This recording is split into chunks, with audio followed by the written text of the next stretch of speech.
My son, Austin, brazenly sold my home for a considerable sum without ever bothering to tell me. He then handed me a check for a meager $15,000, cynically suggesting I use it to buy a room in some rundown place on the outskirts of town. He viewed me as a helpless old man, but I simply laughed in his face. He was completely unaware of what I had done just a few days earlier. The front door slammed shut with a finality that made my old house shudder. Austin stood in my living room, his expensive leather briefcase catching the afternoon light from the windows I had just cleaned that very morning. His charcoal suit likely cost more than I spent on groceries in an entire month. He bluntly announced that he had sold the house. His words hit me like a splash of ice water. There was no greeting, no explanation, just 4 words that turned my world upside down. I glanced up from my newspaper, still trying to process what he had said. I asked him what he meant by saying he had sold it. Austin's jaw tightened as he pulled a thick stack of legal documents from his briefcase. The papers rustled as he dropped them onto my coffee table, landing directly on the crossword puzzle I had been working on. His gold watch glinted as he reached for a pen. He said the deeds had already been transferred and the settlement had taken place yesterday. His voice carried the same cold efficiency he used with his business clients. He added that he had prepared everything I needed to know. My hands trembled as I reached for the papers. The letterhead read Morrison and Associates Real Estate, and below it, in bold black letters, was a final sale agreement for 847 Maple Street, my address for 30 years. I told Austin that this was my home and that he could not just do this. He interrupted me, checking his Rolex with practiced indifference. He reminded me that he was the legal owner and that I had signed it over to him 3 years ago for tax purposes. The memory hit me like a physical blow. I had trusted him completely back then. My accountant had suggested the transfer to help with estate planning, and Austin had promised me that nothing would change, that it was just paperwork. I tried to remind him of his promise. He replied that he had said a lot of things. Austin pulled out his worn, smooth leather checkbook. He said that he was not heartless and was giving me $15,000. He tore off the check with a sharp rip and placed it on top of the legal documents. The amount seemed to mock me from the pale blue paper.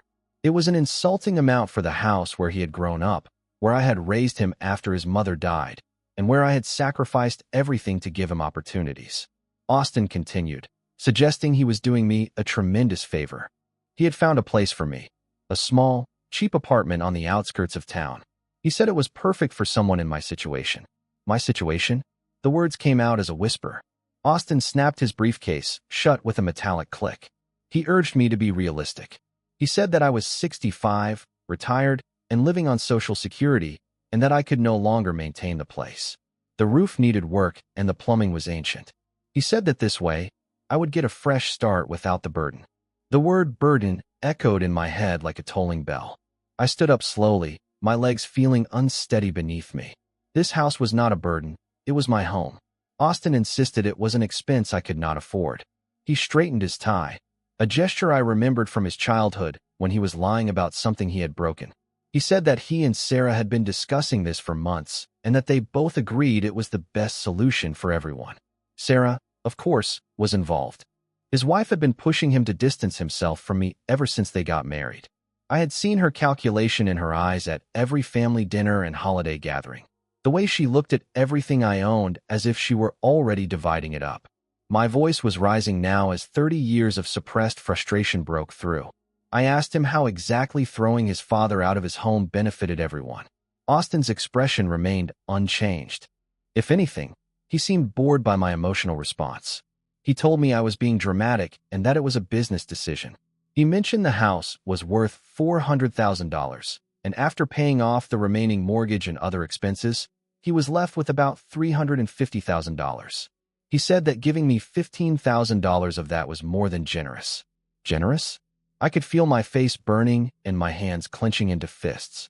I told him he was taking my home and giving me pocket change, and he had the audacity to call it generous. He replied that I was getting a free place to live and cash in hand. Austin glanced at his watch again, saying that most people would be grateful. Grateful? After everything I had done for him. After working 2 jobs to pay for his college, after going without vacations, new clothes, or decent food, so he could have piano lessons, soccer camps, and the best of everything. After spending every penny, I had to make sure he never wanted for anything. I told him that I had sacrificed everything for him, and this was how he was repaying me. Austin finally showed some emotion, irritation. He said that was my choice and that he had never asked me to sacrifice anything. I caught myself before calling him ungrateful. I just told him to get out. He agreed, picking up his briefcase completely unmoved by my anger. He told me I had 30 days to vacate and that the new owners wanted possession by mid-May. He walked toward the door with a soft click, leaving me alone with the legal documents and that insulting check. Through the window, I watched him climb into his BMW, the engine purring to life like a satisfied cat. He never looked back at the house, our house, as he drove away. I sank back into my chair, staring at the check in my hands. The paper felt lighter than air, yet somehow carried the weight of 30 years of betrayal. I stared at the amount until the numbers blurred. Austin had no idea what this represented. My eye was drawn to the graduation photo on the mantelpiece. Austin in his cap and gown, grinning beside his Stanford diploma. I remembered writing those tuition checks with aching clarity. At $45,000 per year, every semester, punctual as clockwork, it totaled $180,000. Back then, I had worked 16-hour days managing 3 car wash locations personally. My hands were perpetually dry from soap and chemicals, and my back ached from bending over engines, but Austin needed the best education money could buy. He had called me every few weeks with a casual tone, asking for money for books, for his laptop, and for a fraternity networking event. Each request was granted without hesitation, each sacrifice made gladly. Moving to my desk, I pulled out the bottom drawer where I kept old financial records. The folder labeled Austin's business investment was there. I had liquidated my emergency savings in 2019, giving him $75,000 after he pitched his revolutionary consulting concept. He had promised that it was going to change everything and that he would pay me back within 2 years, guaranteed. The check cleared on a Tuesday, but the promise evaporated like morning fog. My fingers traced through more documents, annual statements showing regular transfers of $15,000 every December for 15 consecutive years. I had called them Christmas gifts, but Austin had termed them help with life. It was $225,000 in help that never required repayment and never came with gratitude. He had accepted each transfer with a casual entitlement, as if he were simply collecting a salary. He never seemed to wonder how a supposedly poor retiree managed such generosity year after year. The irony burned in my throat. Austin was offering me back 1 year's worth of what I had given him freely for over a decade. Wandering back to the living room, I calculated the housing costs. Austin had lived in this house rent-free until he was 35. The market rate for this neighborhood was about $3,200 per month. That was 12 years of free housing, totaling over $460,000, not to mention the utilities, maintenance, food, and car insurance I had paid for him until he turned 30. The numbers kept climbing in my head like a slot machine jackpot in reverse. College tuition, business investment, annual gifts, free housing, and expenses. A conservative estimate put my total investment in Austin's life and future at nearly $1 million. His gratitude? Stealing my home and offering me pocket change for my exile. I crushed the check in my fist, then smoothed it out again on the coffee table. The paper crinkled like dried leaves, the ink smearing slightly from my sweaty palm. For 3 decades, I had treated Austin like the son every father dreams of raising. I had given him opportunities, education, financial security, and unconditional support. He repaid me by treating me like an inconvenient expense to be eliminated. The house felt different now, smaller, emptier, and already belonging to strangers. Every piece of furniture held memories of sacrifice. The second-hand couch I had bought because Austin needed college money. The old television I had kept for years because his tuition took priority. The worn carpet I had never replaced because his business needed funding. Standing up, I walked to the window where I had watched their BMW disappear. They were likely at some expensive restaurant right now, celebrating their clever solution to what they saw as the Roger problem. Sarah was probably congratulating Austin on his business acumen as they toasted with wine that cost more than my weekly grocery budget. They had no idea what they had just awakened. 3 decades of building something they could not comprehend. 3 decades of strategic patience they had never suspected. 3 decades of careful planning they had never bothered to investigate. Austin thought he was discarding a helpless old man. Sarah believed she was disposing of an inconvenient burden. Neither of them realized they had just declared war on someone who had been quietly building an empire while they slept. Walking toward my home office, I felt something shift inside me.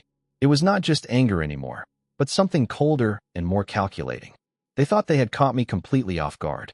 They had no idea I had been expecting this betrayal for exactly 1 week. The memory surfaced with crystal clarity. I had been in my kitchen making dinner when Austin's voice had drifted through the thin walls. He was on the living room couch, phone pressed to his ear, speaking in that conspiratorial whisper people use when they think they are alone. He was telling Sarah that I would not see it coming. His voice carried a smugness that made my stomach turn. He said that I was completely clueless about my own situation. I had frozen mid-chop, the onion forgotten on my cutting board. Austin continued, saying that getting rid of me was the smart move and that they would take the house, set me up somewhere cheap, and finally stop this ridiculous burden. He called me dead weight. My own son was discussing my disposal like a piece of unwanted furniture. He said I would be grateful in the end and that they would frame it as helping me simplify my life. Austin's laugh was cold and calculating. He thought $15,000 would keep me quiet and that it was more money than I had probably seen in years. The knife had trembled in my hand as Sarah's voice crackled through the speaker, though I could not make out her words. Austin grew more animated. He said that once they got power of attorney, they could clean up all my messy finances, wondering what other debts I was hiding. He said that the house sale would close next week and that they would present it as a done deal, give me the token payment, and move me out before I could cause any problems. That night, I had barely slept, but by morning, I knew exactly what I had to do. 2 days later, James Chin's law office smelled like leather and old books, exactly the kind of place where serious business got handled quietly. I had called him first thing that morning, and he had squeezed me in between other appointments. James leaned forward across his mahogany desk, his expression concerned. He told me I had sounded upset on the phone and asked what was going on. I told him I needed to protect my assets from family interference. The words came out steadier than I felt. I explained that someone close to me was planning to take advantage of what they thought was my financial vulnerability. James raised an eyebrow, but did not ask for specifics. That was why I had trusted him for 15 years. He asked what kind of protection I was thinking of. I told him I wanted complete separation and that I wanted my business holdings legally shielded from any claims, inheritance disputes, or power of attorney attempts. I pulled out the folder I had prepared and told him everything needed to be bulletproof. For 2 hours, we had worked through documentation, asset protection, trusts, and business ownership verification, creating clear legal barriers to prevent family members from accessing or claiming any part of my holdings. James had been thorough, professional, and discreet. He explained that this would create an impenetrable wall around my primary assets.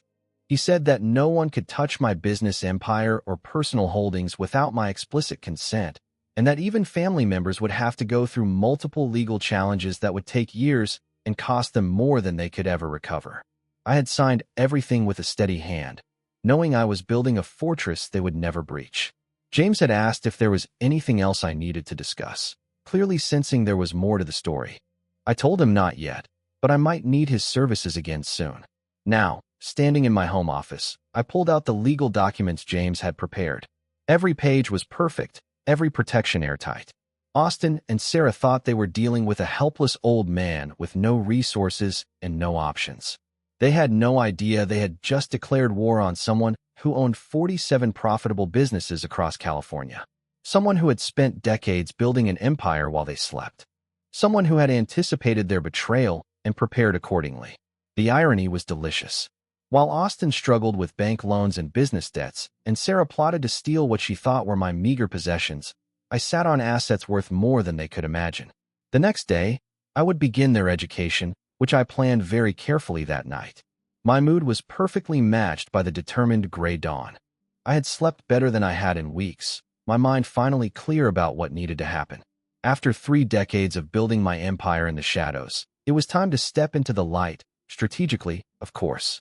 At 7:30 a.m., I dressed in my best navy suit, the one I reserved for important business meetings. Austin had no idea I even owned clothes other than my usual jeans and old work shirts. That day, his education about his father would begin. The drive to First National Bank took 20 minutes through morning traffic. I had carefully chosen this bank because it was the same one where Austin had bragged about getting his business loan 2 years earlier. During a celebratory dinner, he had mentioned the manager's name, the loan amount, and even the payment schedule, and I had quietly filed away all of that information. When I approached the marble counter, the receptionist's face lit up with genuine warmth. She said it was wonderful to see me and asked if I was there to make a deposit or if I wanted to speak with someone about my accounts. My car wash businesses had been banking there for 15 years, and the weekly deposits of $50,000 to $70,000 per location had created the kind of relationship that opened doors quickly. I told her I needed to speak with Mr. Harrison about a family matter and asked if he was available. She said he was and that she would check his calendar. Her fingers flew across the keyboard, and she informed me he could see me in 10 minutes and asked if I wanted coffee while I waited. Harrison's office smelled of expensive leather and success. The walls were lined with awards, photos of him with local business leaders, and certificates of banking excellence. It was the kind of office where serious financial decisions were made every day. Harrison stood and extended his hand with the warm familiarity reserved for major clients. He said it was good to see me and asked what brought me in, making sure the car wash accounts were okay. I told him the business accounts were fine and that I was there about a personal matter involving my son. As I settled into the leather chair across from his desk, I mentioned that Austin had a loan with his institution. Harrison's expression shifted to a professionally cautious one. He said he could not discuss specific customer information. I replied that I was not asking for details, but was there as a concerned father and, more importantly, as a long-standing client of the bank. I leaned forward slightly and told him that my son had informed me yesterday that he had sold my house without my knowledge or consent, offering me $15,000 as compensation for what he called a burden. The banker's eyebrows rose, and he admitted it sounded concerning. I explained that Austin believed I was a poor retiree with no assets or business connections, and that he had been systematically planning to eliminate what he saw as his financial responsibility toward me. I kept my voice steady and professional, telling him I was worried about what this behavior said about his character and business judgment. Harrison pulled up something on his computer screen, his expression growing more serious. He stated that character was certainly a factor they considered in their ongoing lending relationships. I gestured toward the window overlooking the business district, pointing out that I had been banking there for 15 years, maintaining substantial business accounts, and building relationships based on trust and mutual respect. My son, however, seemed to view family obligations as inconvenient expenses to be eliminated through deception. Harrison's fingers drummed against his desk as he said these were serious concerns, especially because there had been some recent irregularities in the account I had mentioned. A surge of satisfaction went through me. Austin's financial troubles were worse than I had suspected.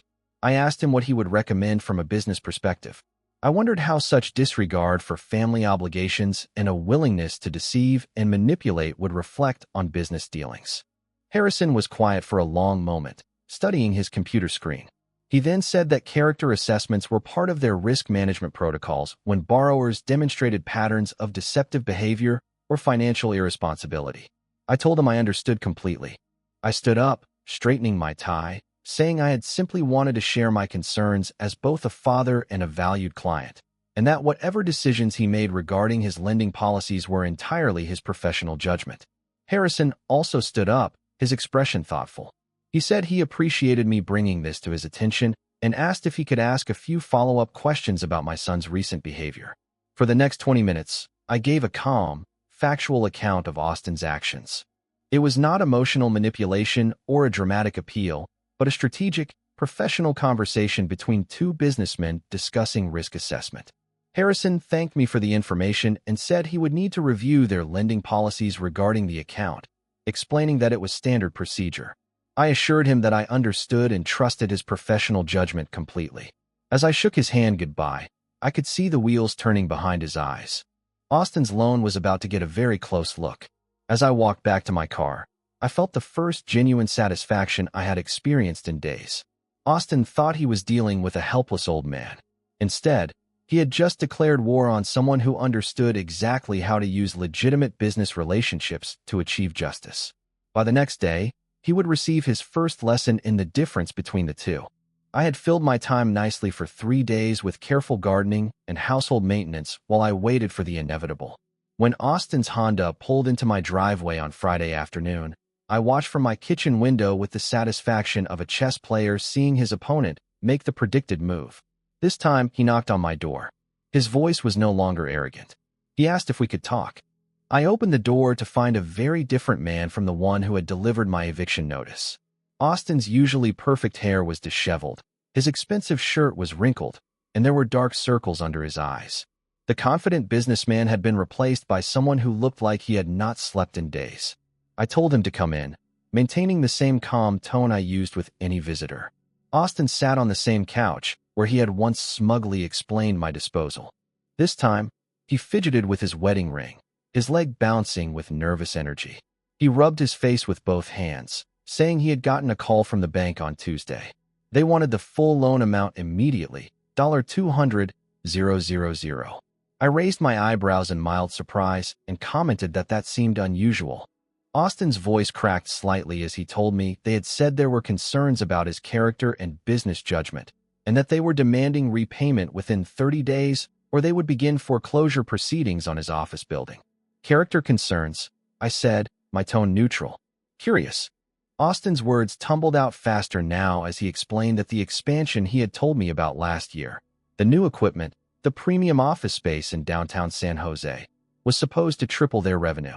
He had leveraged everything, and while the monthly payments were manageable when clients were paying on time, 3 major contracts had fallen through in February. He stood up, pacing to the window where he had once watched me receive my $15,000 insult. He said he had sold everything he could, the Rolex, Sarah's jewelry, his vintage guitars, and had even traded the BMW for a basic Honda. His laugh was bitter as he told me he had raised about $30,000, but was still $170,000 short. The irony was exquisite. Austin had calculated my worth at $15,000, and now he needed more than 10 times that amount to save himself. Austin's voice dropped to a whisper as he said Sarah was talking about leaving him. He added that she had said she had not signed up to be married to a failure who could not even keep a roof over their heads, and that she had given him until the end of the month to fix the situation or she would file for divorce. I watched the man who had called me a burden just days ago crumble. I simply said that was unfortunate. Austin turned to face me, desperation stark in his eyes. He said he knew he had hurt me with how he had handled the house situation and that he realized now that he had been insensitive about my feelings. Insensitive? I thought to myself, as if stealing my home was merely a social misstep. He said he was asking for my help. He knew I did not have much, but he asked if I could loan him whatever I could manage, promising to pay me back with interest. He added that he would put it in writing and make it legal, whatever I wanted. The silence between us stretched like a chasm as Austin waited, hope flickering in his expression as he searched my face for any sign of sympathy or willingness to help. I told him no. The word came out flat and final. Austin blinked. I told him I did not have the resources to help him with that kind of financial crisis. I stood up, smoothing down my shirt. I reminded him that he had recently pointed out that I was just a poor retiree living on Social Security, and that $15,000 was more money than I had probably seen in years. The color drained from Austin's face as his own words came back to haunt him. He tried to tell me that I had to understand, but I interrupted, saying that I understood perfectly. I walked toward the front door, my movement making it clear the conversation was over. I told him he was in exactly the position he had put me in 3 days ago, and the only difference was that no one was offering him pocket change to ease the transition. Austin followed me to the door, his composure finally cracking completely. He pleaded with me, saying I was his father and the only person left who might help him. I opened the door, letting the cool afternoon air flow into the house. I reminded him that he had made it very clear that our relationship was a business transaction, and that he had terminated that relationship. He would now need to find business solutions elsewhere. He pleaded with me one more time. I simply said, "Goodbye, Austin." He stood in my doorway for a moment longer, perhaps hoping I would change my mind, or perhaps realizing for the first time that actions have consequences. He then walked to his modest Honda, started the engine, and drove away. I closed the door and returned to my kitchen window, watching until his car disappeared around the corner. 2 days of watching Austin's Honda drive past my house twice daily, no doubt hoping for some sign of forgiveness, convinced me it was time for the next lesson. Sunday afternoon seemed perfect for a field trip. I called him at noon, asking if he would like to take a drive with me because there was something I wanted to show him. His voice carried desperate hope as he agreed to do whatever I wanted. 30 minutes later, Austin sat in my passenger seat as we drove toward the industrial district on the south side of San Jose. He kept stealing glances at me, probably wondering if reconciliation was possible. He asked where we were going as we turned onto Commerce Boulevard. I told him he would see. The large blue sign came into view first. Young's Premium Car Wash, family owned since 1995. Austin's eyes widened as he read it, then flicked to me with confusion. He started to say that there was someone with our last name who owned it, but I gently interrupted him, saying that there was not as I pulled into the manager's parking space. Marcus Rodriguez, my site manager for the past 8 years, approached my car with his usual professional smile. He said it was good to see me and asked if everything was running smoothly. Austin's mouth fell open as Marcus addressed me with such obvious familiarity and respect. I told Marcus that everything looked excellent and that this was my son, Austin, and that I was giving him a tour of the operation. Marcus said that was wonderful and that I had built something really special here. He added that they were processing about 400 cars daily. At an average of $25 per wash, that meant $10,000 in daily revenue from this location alone, and Austin's calculator brain was obviously working overtime. As we walked toward the facility entrance, the operation hummed with efficient precision. There were 8 wash bays operating simultaneously, conveyor systems moving vehicles through automated processes, and teams of employees handling detailing and customer service. Electronic displays showed real-time revenue tracking, customer satisfaction scores, and equipment performance metrics. Austin said it was impressive as he watched a luxury sedan emerge spotless from one of the bays. I calmly explained that we had been perfecting the process for 3 decades, starting with one location in 1995, adding 2 more by 2000, and then expanding systematically across the Bay Area. Austin stopped walking and asked how many locations. I pulled out my phone, opening the business management app that tracked all 47 sites in real time. Revenue numbers, customer counts, operational status, and everything else was displayed in neat columns of data. I told him there were currently 47 locations from San Francisco to San Diego with concentrations in every major metropolitan area. I handed him the phone. I explained that each one generated between $7,000 and $12,000 daily, depending on the location and season. Austin stared at the screen, his face pale as he scrolled through the financial summary. The daily network revenue was $423,000, with monthly totals in the millions and annual gross revenue approaching $50 million. He whispered, asking if I owned all of them. I replied that I had built them one at a time over 30 years. I had never taken investors and had never borrowed beyond the initial equipment financing, which was always paid off within 18 months per location. I retrieved my phone, closing the app with the same casual motion I used to check the weather. Austin's words trailed off as the magnitude hit him. I asked him what he thought I seemed like. Poor, struggling? I gestured toward the bustling operation around us, explaining that I had dressed simply, driven modest cars, and lived in the same house for decades, but none of that had prevented me from building the empire. Austin leaned against a concrete pillar, looking like he might be sick. He said that when he had asked me for help with the $200,000, I could have written the check without even thinking about it. I confirmed that I could have, and that I could have written 10 such checks, or even 20 if necessary. The silence stretched between us as Austin processed what he had discovered. His father, the man he had dismissed as a burden and the poor retiree for whom he had planned a space in budget housing, owned a business empire worth tens of millions of dollars. He whispered, asking why I had not told him. I simply asked him why I would. I explained that he had never asked about my work or showed any interest in my life beyond what I could provide for his. He had assumed I was poor based on my appearance and had used that assumption to justify treating me as an inconvenience. Austin's legs seemed to give out. He slid down the pillar until he was sitting on the concrete with his head in his hands. He finally said that he needed to get home and think. I told him, of course, and started walking toward the car. I told Marcus that we were leaving and to keep up the excellent work. Marcus replied that it was always a pleasure and that it was nice to meet Austin. Austin followed me to the car like a sleepwalker, barely responding to Marcus's farewell. During the drive home, he stared out the window in complete silence, occasionally shaking his head as if trying to wake up from a dream. When I dropped him off at his house, he paused with his hand on the door handle. I interrupted him and told him there was nothing to say right now. I instructed him to go home to Sarah, explain to her what he had learned, and then decide what he wanted to do with the information. Tuesday morning brought Austin back to my door, but this time he carried himself differently. The desperate supplicant from last week was gone, replaced by a man who believed he had found a new angle. He began by saying that he had been thinking about our conversation. He settled into my living room with renewed confidence, explaining that he had approached the situation all wrong before.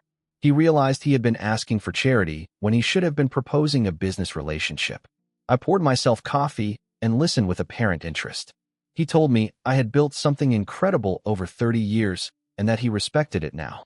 Austin leaned forward, his entrepreneurial enthusiasm returning. He said what he needed was not a handout, but an introduction to my network, business relationships, and strategic partnerships. I asked if he wanted me to make introductions. He confirmed that he did, explaining that he needed to meet with successful people, investors, and business leaders. He added that if I could arrange a few meetings, he could present his expansion plans properly, and that his company had solid fundamentals and he just needed the right capital partner. The request was reasonable, logical, and exactly what I had anticipated. I replied that I supposed I could arrange something and that I would make a few calls. By Thursday afternoon, I had scheduled lunch with David Chun, James's brother, who ran a successful investment firm. Austin dressed carefully for the meeting, carrying a polished presentation folder and exuding the confidence of someone who believed his luck was finally changing. As we sat down at the exclusive downtown restaurant David preferred, I introduced him to my son, Austin, telling him that Austin was the one with the consulting business I had mentioned. David shook Austin's hand warmly, telling him that I spoke very highly of his business acumen and asking him to tell him about his company. Austin launched into his pitch with practiced enthusiasm, giving revenue projections, market analysis, and expansion strategies. He presented everything professionally and persuasively. David listened with genuine interest, asking thoughtful questions about scalability and competitive advantages. David said the pitch sounded promising and that I must be proud of Austin's entrepreneurial spirit. I carefully set down my coffee cup, saying that Austin had always been focused on financial success. I then mentioned that Austin had recently demonstrated remarkable business discipline by making the difficult decision to sell his father's house to optimize his cash flow position. Austin's face went pale, but I continued in the same conversational tone. I explained that Austin had offered me $15,000 for a property worth $400,000, explaining that someone in my financial position should be grateful for such generosity. I added that it was quite strategic thinking, maximizing asset extraction while minimizing cost exposure. David's expression shifted from interest to concern. He asked me if Austin had sold my house. I explained that Austin had viewed our relationship through a purely business lens, seeing family obligations as burdens to be minimized and elderly parents as expensive liabilities. I smiled at Austin, whose confidence was visibly deflating. I said that his actions showed a certain ruthless business mindset. The lunch concluded politely, but without any investment offer. David cited alignment concerns and cultural fit issues before making his excuses to leave early. Friday brought a similar meeting with Patricia Williams, who owned a chain of tech incubators.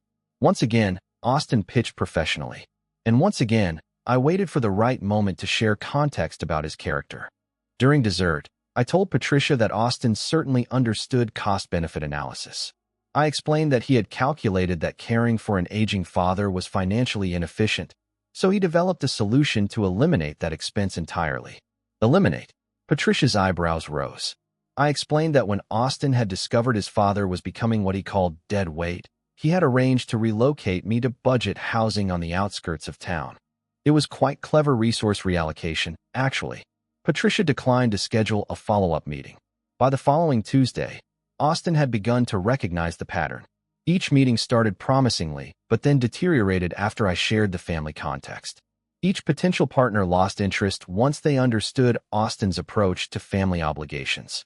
After our third failed introduction, Austin's voice carried an edge I had not heard before as he told me that we needed to talk. "Are you telling these people things specifically to sabotage me?" he asked, a mix of suspicion and growing desperation in his voice.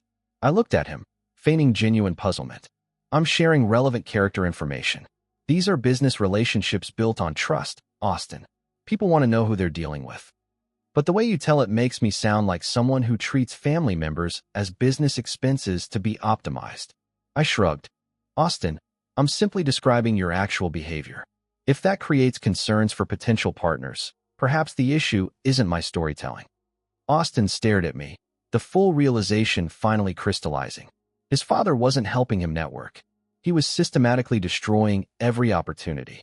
Friday evening brought Austin to my door again, but this time I barely recognized him. The confident entrepreneur had been replaced by someone who looked like he'd aged 10 years in 3 days. His clothes hung loose, his eyes were bloodshot, and his hands shook as he raised them to knock. "Dad," his voice cracked on the single word. Can I come in? I have nowhere else to go." I stepped aside wordlessly, watching him shuffle into my living room like a wounded animal seeking shelter. He collapsed onto the couch where he'd once sat, smugly planning my exile, now broken and hollow. "Sarah filed for divorce yesterday," he said without preamble. "She said she couldn't watch me destroy everything we'd built together. Couldn't stand being married to someone who'd lost everything because he was too proud to maintain family relationships." I poured myself a glass of water and listened. She took the last of our joint savings for a security deposit on her own apartment. Said she needed to protect herself financially before I dragged her down completely. Austin's laugh was bitter and broken. 22 years together, Dad, since college. She was my best friend, my partner, my everything. And she walked away like I was a stranger. That must be difficult. Difficult. Austin looked up at me with hollow eyes. "Dad, she was the only person who knew me completely, the only person who supported my dreams, who believed in my potential. Now she looks at me like I'm some kind of failure she's embarrassed to have been associated with." He stood and walked to the window, staring out at the darkening street. "It's not just Sarah. Everyone's gone." His voice dropped to a whisper. "My business partner terminated our agreement yesterday. Said my reputation issues were creating liability for the company. My assistant quit without giving notice. Even my accountant stopped returning my calls." I remained silent, watching him process the full extent of his isolation. You know what the worst part is? The friends. People I've known for 15 years. People who came to my wedding, who celebrated every business success with me. They're all suddenly too busy to take my calls. Austin pressed his forehead against the glass. I realized none of them were actually my friends. They were networking contacts who enjoyed associating with success. Social relationships often have transactional elements.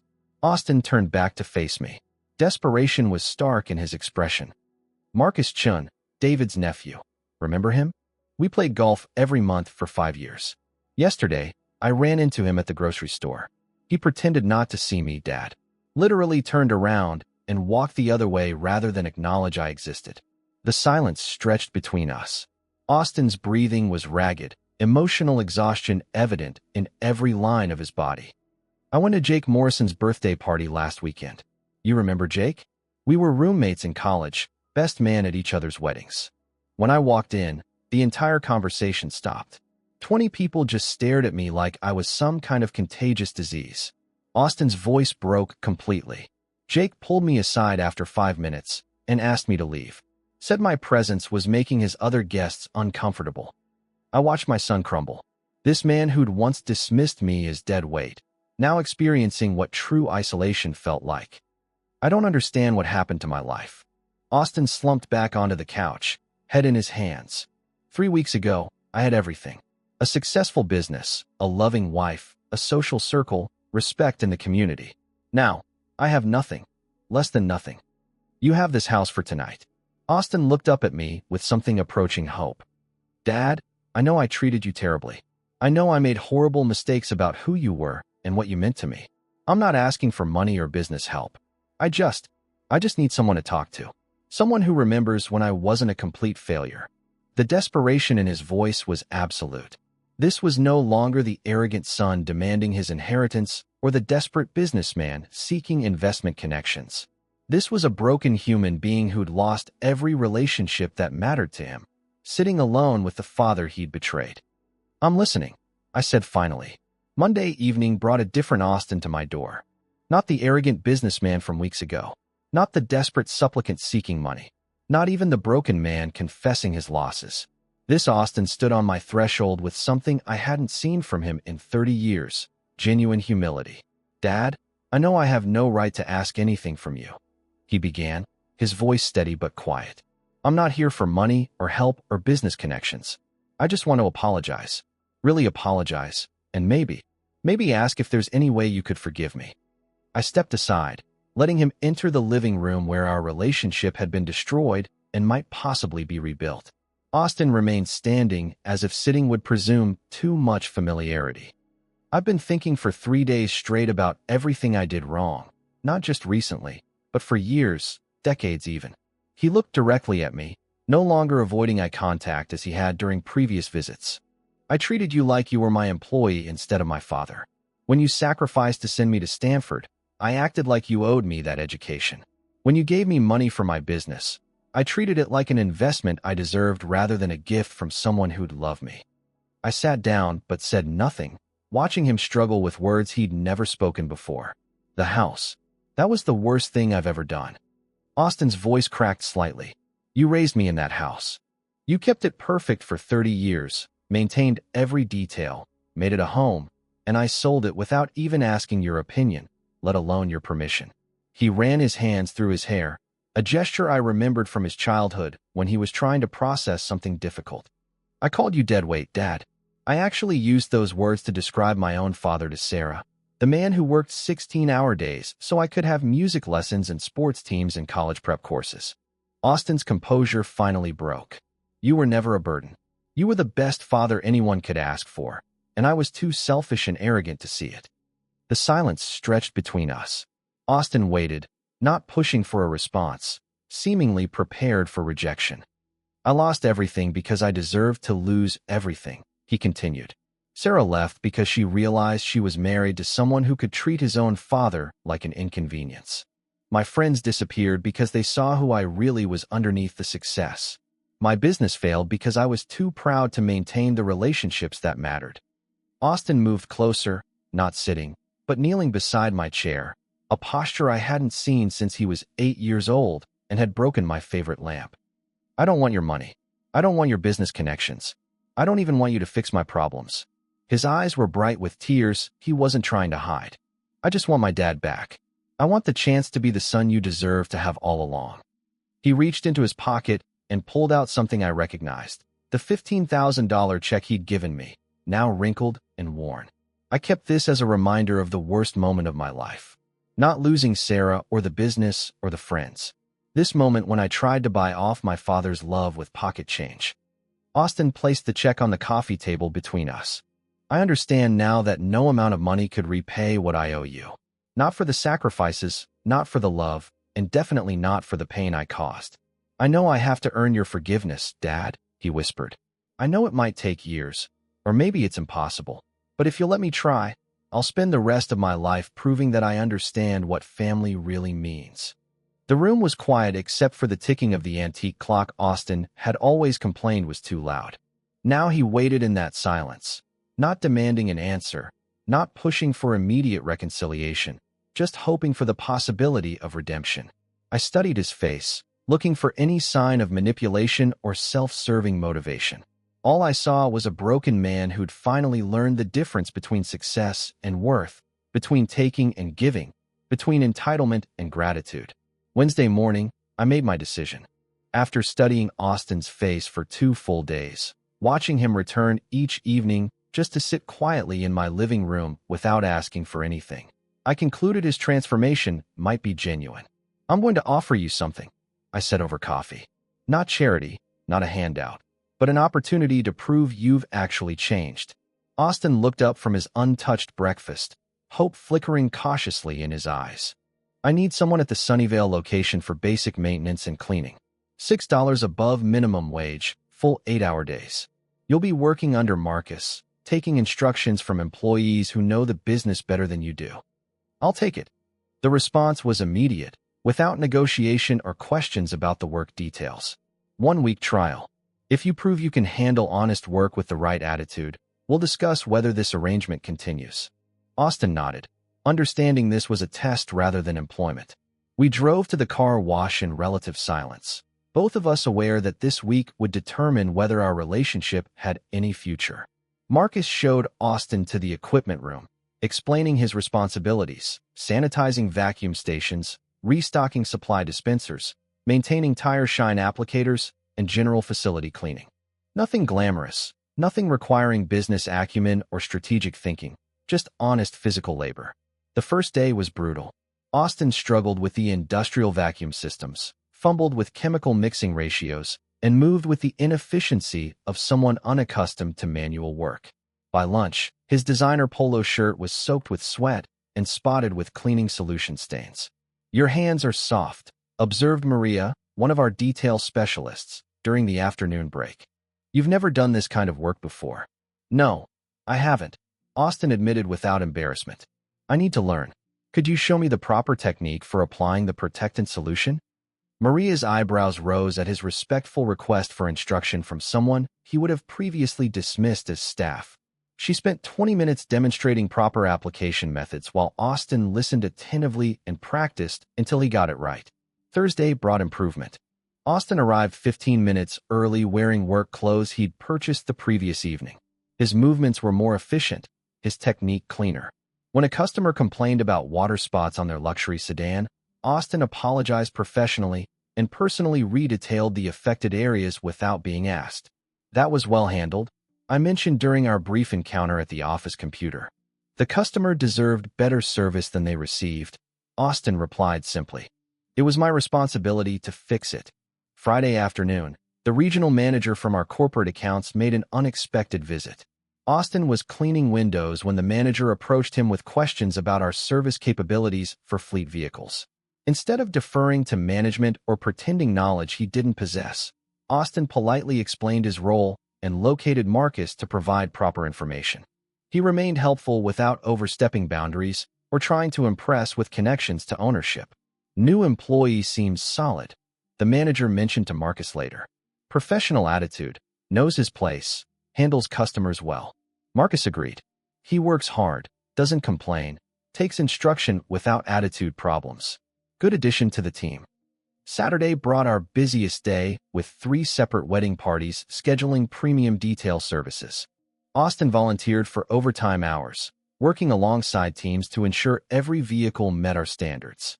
He spent extra time on tire detailing, interior conditioning, and final quality inspections.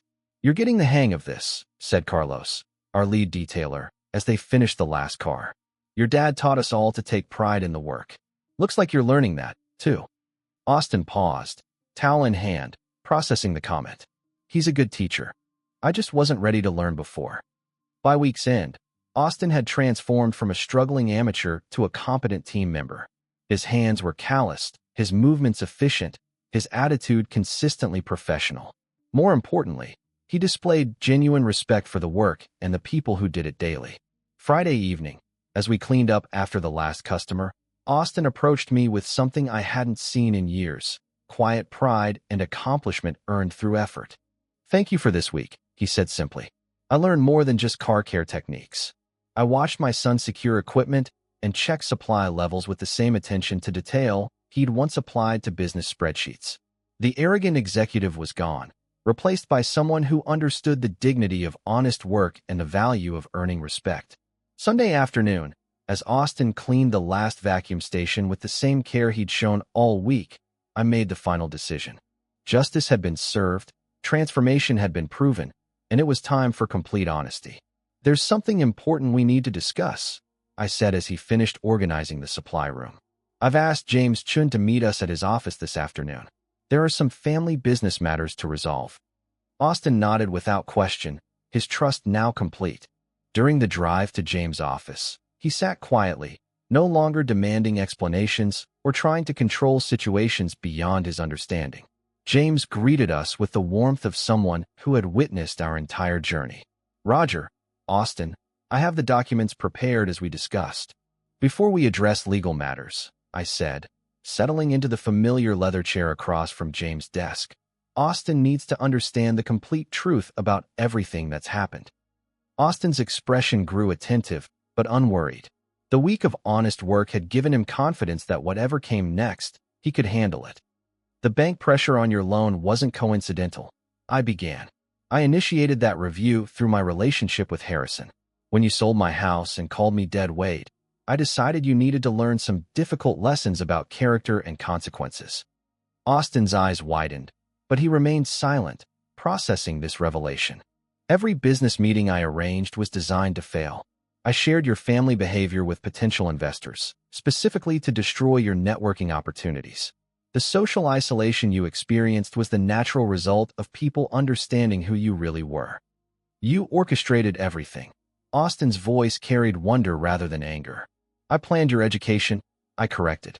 The man who walked into my house 3 weeks ago was selfish, entitled, and cruel. The man sitting here today understands the value of honest work, the importance of family, and the difference between success and character.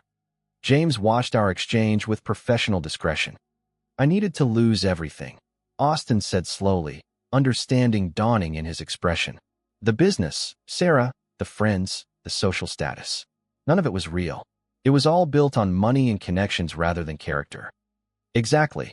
And now that you understand the difference, we can discuss your actual inheritance. James pushed a folder across his desk. Austin, your father has restructured his will and business holdings. Instead of simple inheritance, he's offering you partnership in the car wash operations. Austin opened the folder, scanning documents that outlined a gradual ownership transfer based on performance and character demonstration over the next 5 years. You'll start as operations manager for the Northern California region, I explained. 15 locations generating approximately $2 million annually. If you prove you can handle the responsibility with the same integrity you showed this week, we'll expand your role. Austin's voice broke slightly. I'm so sorry for everything I said. You've earned this opportunity, I interrupted. Not through inheritance or entitlement, but through genuine character change. The man who knelt beside my chair asking for forgiveness, who worked humbly alongside employees he once would have dismissed, that man deserves a chance to build something meaningful.